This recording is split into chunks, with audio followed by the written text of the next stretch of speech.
Scan for Sovi and straight A's only. Let's go! Profit maximization depends on marginal costs and revenues, so let's quickly find which factor does not change the firm's output level in the short run. A firm maximizes profit where marginal revenue equals marginal cost. This means any factor affecting the cost of producing one extra unit will definitely change the optimal quantity of output produced. Land is specified as a fixed input in this scenario. Fixed costs do not change with the level of production, so they do not impact the marginal cost of the firm.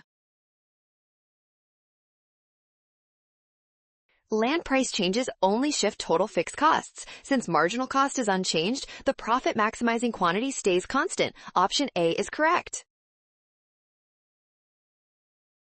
Well done! Scan the code to learn with Sovi. Avoid the rush and watch signs. Trust the given information and check your steps.